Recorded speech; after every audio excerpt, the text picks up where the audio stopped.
Hey guys, what's up? It's Alex or Nuznas here, and today's video is going to be another spicy video about unpopular opinions on RuneScape 3. Now keep in mind, these are not my opinions. Like the last video, I went to my community tab, and you guys wanted to see a follow-up episode, so that's exactly what we are doing. If you didn't see the first episode of unpopular opinions on RuneScape, I'll leave that in the description and at the end of the video for you to check out.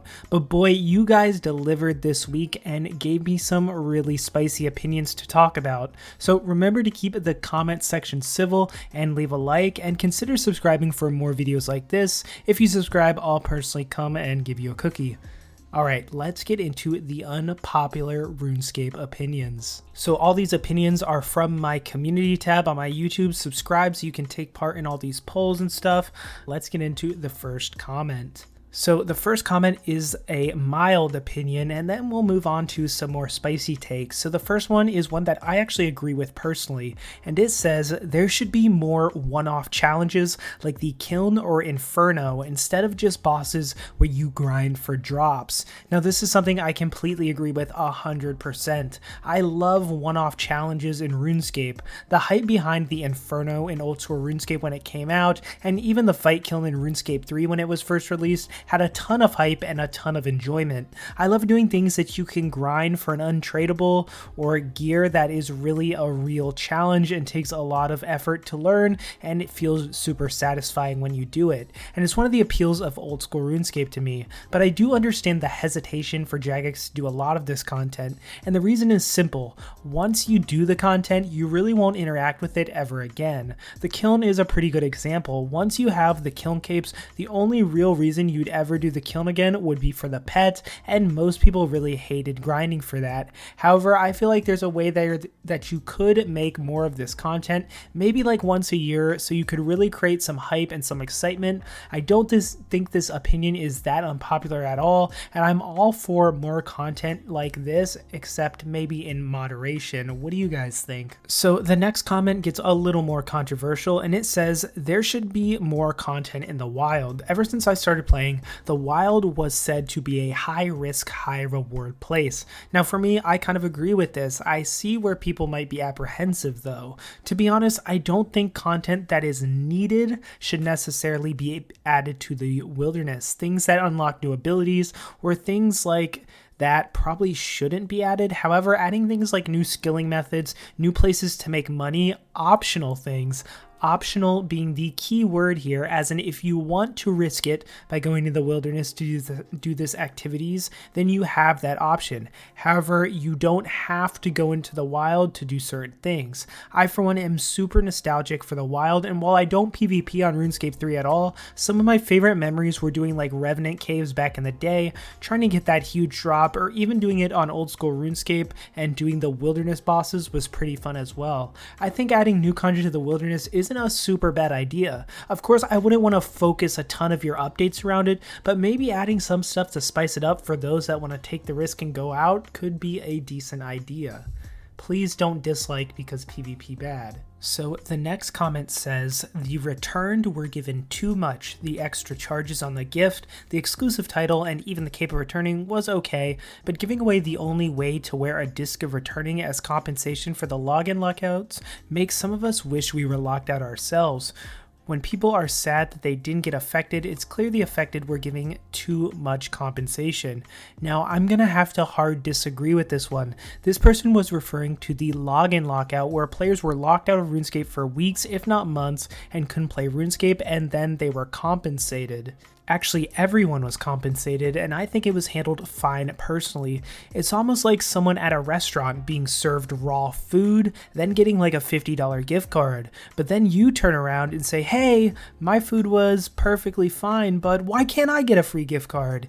It just doesn't really make sense. That's just my opinion though. I mostly disagree because in fact, everyone got something as well. So the example I gave here isn't even perfect. All players got compensated with the free wishes. If you remember the invention wishes, which were really nice and all the stuff you could choose, and then the players that got locked out for longer got more stuff. However, what I do agree with a little bit is maybe the compensation should have not been virtual. Maybe Jagex should have given everyone the wishes like they did, but then maybe for the people that actually got locked out for a long period, they could have gotten like 6 months of memberships for free or something for their trouble. What do you guys think? I think it was handled fine personally. Alright, so the next comment says they need to rework auras so it's not a thing that people rely on, rather use it as an added bonus. This is something I agree with 100%, except maybe not reworking auras themselves, but maybe the bosses instead, or when you're introducing new bosses. For instance, I'm fine with some auras being more powerful, however, you shouldn't need to rely on them. So basically exactly what this comment is trying to say. For instance, when the Archglacior came out, I could use the Dark Magic aura, the Majorate aura, or the Inspiration aura, and they would all be really good. And then I could also use the Reckless aura if I wanted more damage, but take a bit more damage. And it worked out so well because I didn't have to buy a ton of aura refreshes to just do the new content and the new boss. Unlike something like the Magister or Telos, with those bosses you basically have to be using Berserker auras or the boss is just simply bad or really annoying because you're going to hit so many zeros, splash so many times, the boss is basically reliant on those few auras, which is just not fun. Especially seeing as if you want to do multiple hours, you need to constantly reset auras. So this opinion I totally agree with, and I love what they did with the Archglacior regarding auras, and I think they should continue that format with other bosses. Or if you want an even easier way to fix it, make it so aura refreshers are cheaper or even tradable, so resetting auras isn't that much of a stress. So now the next comment is probably the hottest take of the video, and I'm going to go pretty in depth on this one. So it says using the gambling addiction argument as a reason to get rid of the Duel Arena is not a valid argument. It's no one else's responsibility to coddle those people, and if it's truly that bad, they'll find other outlets to satiate that vice. But pretending like you're helping those other people just so you feel good about yourself is delusional at best. So this I completely disagree with, and please just hear me out. I don't think the mere fact of gambling is bad at all. No one is really screaming for casinos to be, taken down or to not exist. If adults want to go to casinos and gamble, that is fine. But there are a few reasons that I disagree, and the first one is non-adults play Runescape, or even young adults that aren't of the equal age to gamble. In the US, you have to be 21 to gamble, and lots of people that are like 16, 17, 18 even watch my videos. And I think there was an old school Runescape streamer who was like 14, and he played old school RuneScape and just staked constantly. He constantly was raging, becoming angry, and you could clearly tell he was pretty addicted to staking on RuneScape. And this can very easily influence young people or kids to get into gambling or even have gambling addictions. It's the fact that it's a game that people are playing, but indirectly it has gambling in it. It's the same with loot boxes on other games that kids play. But hear me out, there's a major difference with RuneScape compared to those other games. And that is because of the real life GP implications. If gold in RuneScape didn't have any monetary value, I think it would be a little bit easier to let the Duel Arena exist. But the fact that the gold can be sold for real world money at all is one of the main reasons why I agree with the removal of the Duel Arena. You aren't just gambling. You're not just gambling for pixels. You're gambling for real life money on a game. Now, I'm not against gambling at all, like I said, and I do enjoy it in my life myself in moderation, but there's a difference. At a casino, your ID's being checked. You're not going to be able to get in as a minor. In RuneScape, you can be 14 years old, make an account, and gamble the gold equivalent to real life money without really any detection. Now, even if Jagex made the Duel Arena locked to like 18 plus, it still wouldn't stop kids from lying about their age. Now, I'm always a proponent of let people do what they want, but in this case, I totally understand why Jagex is looking to remove the Duel Arena.